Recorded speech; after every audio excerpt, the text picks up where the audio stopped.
Hey everyone, excited to jump into a fascinating deep dive today. You sent in some really intriguing material about acting. Yeah. And I gotta say, Mm-hmm. even for someone who isn't an actor, this stuff is captivating. Yeah. We're going to be exploring the world of Stanislavski, Okay. this legendary acting theorist, Mm-hmm.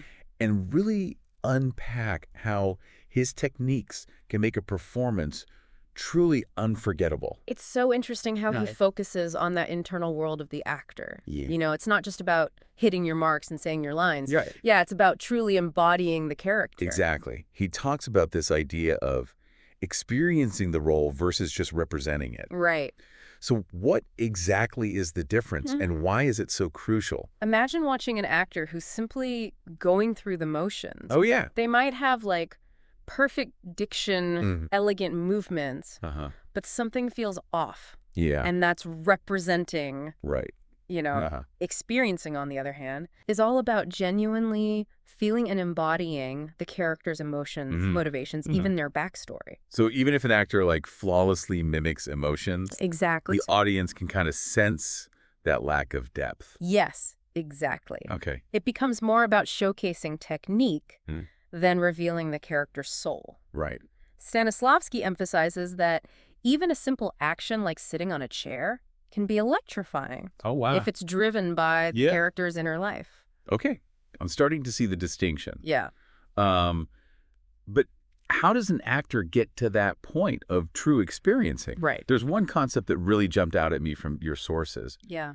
the power of what-if scenarios. Oh, yeah. So can you tell us more about those? What-if scenarios are a fantastic way Yeah. for actors to tap into their imagination and connect with their characters on Yeah. a deeper level. Okay. It's all about asking, what if I were in this situation? Right. What if this happened to me? So instead of just thinking about the character's actions, Precisely. the actor imagines themselves in those circumstances. Yes. Got it. It's about bridging that gap Yeah. between the actor's own reality and the character's world, Right. even when dealing with fictional or heightened situations. The examples from your sources were pretty intense, Oh, yeah. like imagining drinking castor oil instead of tea. Oh, yeah. I can only imagine the reactions that would evoke. Right. It makes you think about Yeah. putting yourself in that what-if scenario and how that would really bring out some genuine emotion. So it's not about faking the emotion. Right. It's about finding a way to actually feel it, even if the trigger is imaginary. That's the beauty of it. It's a Oh. way to create a believable internal process so that even mundane tasks Yeah. like closing a door or building a fire Mhm. become captivating to watch Right. because the audience senses there's a genuine inner world driving those actions. This is making me think about how we experience stories as audience members. If we Alright. sense that the actor isn't truly invested, Yeah. it takes us out of the story, right? Absolutely. Yeah. That sense of authenticity is what draws us in Right. and allows us to suspend our disbelief. Huh? When an actor truly embodies the character, we forget that we're watching a performance and Yeah. become fully immersed in the world of the play. Okay, so we've got experiencing the role Right. and the power of what if to unlock imagination. Mm-hmm. I'm curious, is there a line between imagination and just getting lost in fantasy? That's a great question. Yeah. And Stanislavski does address this directly. Okay. He emphasizes the importance of distinguishing between imagination, which deals with what could be real or possible, Yeah. and fantasy, Okay. which explores the realm of the unreal or impossible. So both play a role in acting, Yeah. but it's crucial for the actor to understand the difference. Precisely. Got it. Imagination helps the actor create a believable inner world for the character, even if the circumstances are extraordinary. Okay. Fantasy, while important for exploration, needs to be grounded in the reality of the play. I'm thinking about the scenic designer from your sources Oh, yeah. who was able to create incredibly realistic Arctic landscapes for a play, Yeah. despite never having actually been to the Arctic. Right. That seems like a powerful example of imagination at work. It is. Yeah. It shows how powerful the imagination can be in transporting both the artist and the audience. Right. That designer was able to tap into a wealth of research, visual references, and sensory details to create a truly immersive experience, even without firsthand experience. So what happens if an actor struggles with that imaginative leap? Right. Is it a skill you can develop? It's like a muscle. Oh, okay. You can definitely strengthen it through practice and training. Stanislavski talks about using exercises and specific techniques to cultivate this ability in actors. Okay. He mentions that directors often have to work extra hard to compensate if an actor lacks this essential skill. It makes me wonder if this applies to life beyond the stage as well. Oh, interesting. If we can learn to harness our imaginations more effectively, could it help us approach challenges with greater creativity and empathy? That's a really insightful connection. Yeah. It makes you think about how these acting techniques might have broader applications in our daily lives. Okay, so we've talked about experiencing the role, Right. harnessing the power of what if, and even the role of imagination. What else is crucial in creating this artistic truth that Stanislavski champions? Artistic truth is all about creating a performance that feels believable and resonates with the audience, even if it's not literally real. So it's not just about being technically proficient, but about conveying something deeper, something that moves the audience. Stanislavski was really critical of acting styles that relied on cliché or artificial emotions. Oh, wow. He felt those approaches lacked a genuine connection to the character's inner world. Okay. And the audience can sense that disconnect. It's like watching someone try to force laughter. Yeah. It just feels hollow and unconvincing. That's a great analogy. Yeah. Stanislavski believed that true art comes from a place of honesty and authenticity. Right. He gives examples where actors are praised for their subtle, nuanced performances, and others are critiqued for over-the-top, exaggerated portrayals that focus more on external showmanship than internal truth. So how does an actor cultivate that inner truth? There's this concept of inner images that I found intriguing. Oh, yeah. It sounds almost like a form of meditation. Inner images are essentially the mental pictures actors create to bring their characters and scenes to life. Oh, wow. It's about visualizing the character's world in vivid detail, using all of their senses: sight, sound, touch, smell, even taste. Okay, so even if the stage is bare, Precisely. the actor is creating a rich sensory world in their mind. It's like watching a film in their mind. Wow. Continuous flow of actions and reactions that inform their physical performance and create genuine emotion. That makes sense. The text gives examples of actors imagining the feel of a specific fabric, the aroma of a meal. Interesting. Even if those things aren't physically present on stage. If you can truly see, Absolutely. hear and feel the environment around you, even if it's only in your imagination, Right. it's going to impact your behavior and your emotions in a very real way. It's about creating an inner world that's so rich and vivid that it spills over into the external performance, making it feel completely believable. It's making me think about how athletes use visualization techniques to improve their performance. Interesting. Is it a similar concept? There are definitely parallels. Yeah. By creating a clear mental picture of themselves succeeding, athletes can enhance their focus, motivation, and even their physical skills. Yeah. It's harnessing the power of the mind to shape reality. Okay, so we have experiencing the role. Right. Using what-if scenarios to spark the imagination, building inner images. Yeah. It's quite a process. Yeah. What else do actors use to bring a character to life? Stanislavski also talks a lot about the importance of physical actions. Okay. And he's not just talking about external gestures. Right. He's talking about actions that are deeply rooted in the character's objectives and motivations. So even a seemingly simple gesture, lighting a cigarette, can be incredibly revealing if it's connected to the character's internal state. Those actions should be grounded in the character's inner world. Okay. Their thoughts, their feelings, their goals. It's not just moving for the sake of moving. Okay. Every action has a purpose, a reason behind it. I remember the example of this student who was simply asked to sit on stage. Oh, yeah. The director wasn't just critiquing their posture. Right. He was critiquing the lack of inner motivation behind the action. Exactly. It wasn't acting. Right. It was just sitting. That's a perfect illustration. Yeah. It highlights the importance of finding the internal justification for every physical action. Right. Even a seemingly insignificant gesture Okay. can speak volumes about the character's internal state if it's connected to a deeper purpose. So how does an actor go about finding those physical actions? Do they just make them up? Stanislavski emphasizes the importance of analyzing the script, breaking down the character's objectives in each scene, and then finding physical actions that express those objectives in a believable way. It's almost like a detective piecing together clues. Absolutely. It requires careful observation, analysis, and a deep understanding of the character's motivations.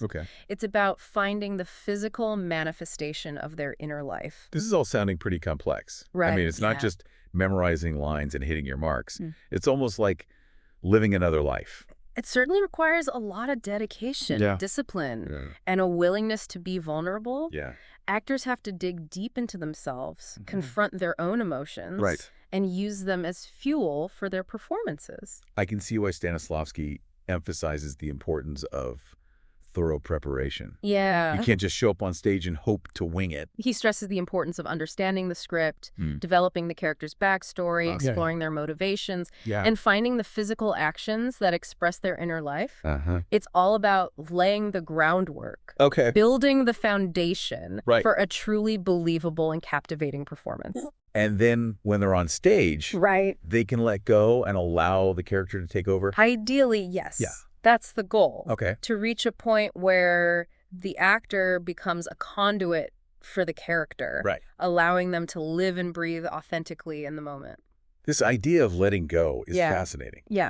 Does Stanislavski talk about how actors deal with the emotional demands of their roles? He does address this. And it's a really interesting aspect of his approach. He talks about the importance of finding a balance between emotional engagement and emotional control. So it's not about becoming so emotionally invested that you lose yourself in the role. The actor needs to be able to tap into the character's emotions without becoming overwhelmed by them. They need to maintain a certain level of detachment so they can shape and control the performance. It's like a tightrope walk. Exactly. Finding that delicate balance between vulnerability and control. And that's where the actor's craft comes in. It's about using technique and discipline to channel those raw emotions into a powerful and compelling performance. This makes me think about method acting. Where actors often immerse themselves so deeply in their roles that it can be hard to separate their own lives from the characters they're playing. There are definite similarities. And Stanislavski's work has had a significant influence on method acting techniques. It's about finding ways to make the character's world come alive for the actor, both internally and externally. But ultimately, the actor needs to be able to step back from the role to separate their own identity from the characters. It seems like Stanislavski is really advocating for a nuanced, subtle approach to acting. Is he critical of more flamboyant or theatrical styles? He is critical of acting that feels forced or artificial. Anything that draws attention to the actor rather than the character. He sees artistic truth as being grounded in simplicity, honesty, and a deep connection to the human experience. So it's not about being showy or theatrical. Exactly. It's about finding the truth in the smallest details. The subtle shifts in emotion and behavior that reveal the character's humanity. Absolutely. This all makes me think about those times when I've seen a performance that's so powerful. It stayed with me for days. It's like you've witnessed something truly profound. A glimpse into the human soul. We've talked a lot about the internal world of the actor, but what about the external aspects of performance? The voice, the movement, the gestures. Does Stanislavski address those elements? He does. He emphasizes the importance of a fully integrated approach where the voice, body, and mind are all working together in harmony to create a unified and believable portrayal. So it's not just about delivering the lines correctly. It's about using the voice to express the character's emotions and intentions. The voice becomes an instrument that reveals the character's inner life, their hopes, their fears, their desires. It's about using tone, pitch, rhythm, and even breath to convey the subtext beneath the words. It's almost like the voice becomes another character in the play. That's a great way to put it. Yeah. It has its own personality, its own nuances, and it can be just as expressive as the actor's physical movements. And speaking of movements, what of the body? He emphasizes the importance of a physicality that's grounded in the character's inner world. Okay. It's not just about moving gracefully or dramatically. Right. It's about finding the movements that authentically reflect the character's thoughts, feelings, and intentions. So if a character is anxious or agitated, exactly, their movements might be jerky and erratic. Yeah. While a calm and confident character might move with more fluidity and grace. That's it. Yeah. It's about finding the physical expression that embodies the character's essence. And gestures. Yeah.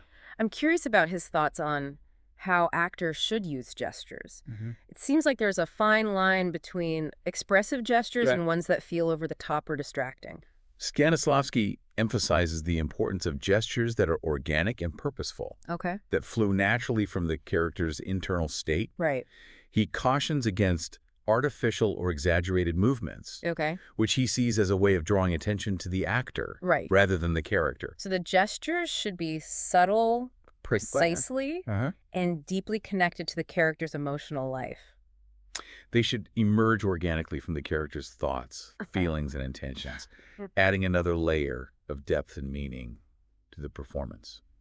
It seems like there's a lot to consider when it comes to creating a believable and compelling performance. It's a pretty fascinating process. Yeah, it's not just about talent or charisma. It's about craft, discipline, and a deep understanding of human nature. It truly is a remarkable art form, one that demands both technical skill and emotional intelligence. Right. And Stanislavski's work has had such a profound impact on the way we understand and appreciate acting. I'm starting to see how his influences shape the landscape of modern acting. Yeah. His emphasis on truth, authenticity, and emotional depth has become a cornerstone of so many contemporary acting techniques. It's impossible to overstate his contribution to the world of theater and film. Yeah. He revolutionized the way we think about acting, shifting the focus from external technique to internal truth. And paving the way for generations of actors to approach their craft with greater depth, nuance, and emotional honesty. This all makes me think about how Stanislavski's teachings might apply to our lives. Oh, interesting. Even if we're not actors. Yeah. I mean, we all play roles in our daily lives, whether it's as a friend, a parent, a colleague. Could we benefit from being more mindful of our inner images? Yeah. Or using what-if scenarios to explore different perspectives? That's a fascinating thought. Yeah. It suggests that the principles of good acting might actually be principles for living a more authentic and fulfilling life.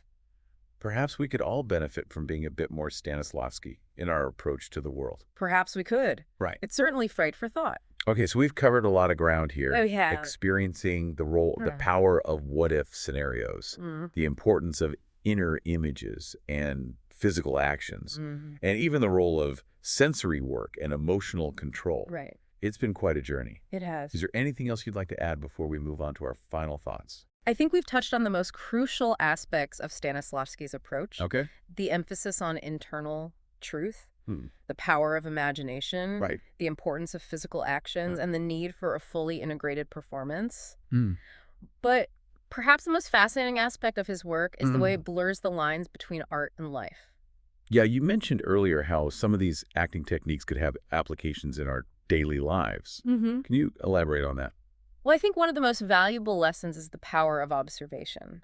Okay. Actors are trained to be incredibly observant. Right. Not just of their own emotions and behaviors, but also of the people and world around them. So it's about paying attention to those subtle cues Exactly. that often go unnoticed, the way someone holds their body, Yeah. the flicker of an expression, the tone of their voice. And that kind of attentiveness can be incredibly valuable in our personal and professional lives. Yeah. It can help us become more empathetic communicators, more insightful leaders, Okay. and even more self-aware individuals. It makes me think about how often we go through life on autopilot. Right. Not really paying attention to the richness of experience that's all around us. We're so focused on our own thoughts and worries Oh, yeah. that we miss the subtle beauty of the everyday. That's a great point. Yeah. And I think Stanislavski would encourage us to slow down, to be more present, to really see and hear the people around us, to listen not just to their words, but to the unspoken emotions behind them. This makes me think about another key element of Stanislavski's work. Okay. The emphasis on experiencing the role. Right. Could that concept have applications beyond the stage? Absolutely. Do you think we can learn to be more fully present in our own lives? Yeah. To truly experience the moments rather than just going through the motions? It's about bringing that same level of intention and awareness to our daily lives that actors bring to their roles. So instead of just rushing through our to-do list, we might pause to really appreciate the taste of our coffee. Precisely. The warmth of the sun on our skin. Yeah. The laughter of a loved one. It's about being fully present in the moment, rather than letting our minds race ahead to the next task or worry. It sounds a lot like mindfulness. There are definitely strong parallels. Yeah. And I think Stanislavski would agree that mindfulness is essential for both actors and for anyone seeking to live a more meaningful and fulfilling life. This all makes me think about how often we compartmentalize our lives. Right. Work, family, social life, personal interests. Yeah. But Stanislavski seems to be suggesting that there's a fluidity between these areas. That's a brilliant observation. Yeah.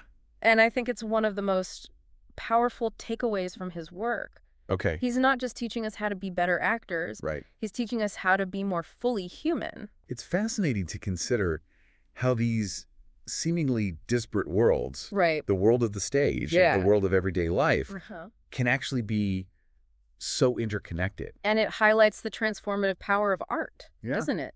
It can not only entertain and inspire us, it can also teach us valuable lessons about ourselves and the world around us.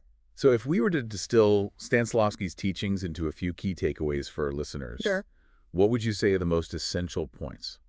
I'd say the most crucial lessons are the power of observation. Okay. The importance of authenticity, the value of imagination, and the need for a fully integrated approach to experience. Those are powerful concepts. Yeah. And they resonate far beyond the world of acting. They do. They're principles for living a more engaged, more meaningful, and more fulfilling life. We've been talking about what non-actors can learn from Stanislavski. Right. But I'm curious, what about actors themselves? Yeah. How do these teachings shape their careers and their lives beyond the stage?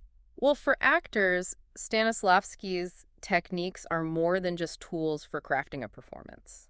Okay. They're a way of life. Right. They demand a deep level of self-awareness, a commitment to constant growth, and a willingness to be vulnerable. I imagine it takes a lot of courage to put yourself out there. It does. To expose your emotions so publicly. And it requires a lot of trust. Okay. Trust in yourself, trust in your fellow actors, and trust in the director's vision. This makes me wonder about the emotional toll that acting can take. Right. We often hear stories about actors who struggle with the intensity of their roles, who find it difficult to separate their own lives from the characters they inhabit. That's a valid concern, and it's something that Stanislavski addressed. Okay. He stressed the importance of finding a balance between emotional engagement and emotional detachment. So it's not about completely losing yourself in the role. Okay. Actors need to be able to tap into the character's emotions without becoming consumed by them. Right. They need to maintain a sense of self, a boundary between their own identity and the characters. It's like walking a tightrope. Exactly. Finding that delicate balance between vulnerability and control. And that's where training, discipline, and self-care come in. Yeah. Actors need to develop coping mechanisms, healthy boundaries, and a support system to navigate the emotional demands of their craft. I imagine that the rewards must be incredible, though. They are. To have the opportunity to explore the full range of human emotion. Right. To bring characters to life. Yeah. To move and inspire audiences. It must be an extraordinary feeling. Yeah. It's been a fascinating journey exploring the world of Stanislavski and his teachings. Yeah, it has been. It's clear that his work has had a profound impact on the art of acting, and it continues to resonate with audiences today. His insights offer valuable lessons not only for actors, but for anyone seeking a deeper understanding of human nature and the power of artistic expression. I agree.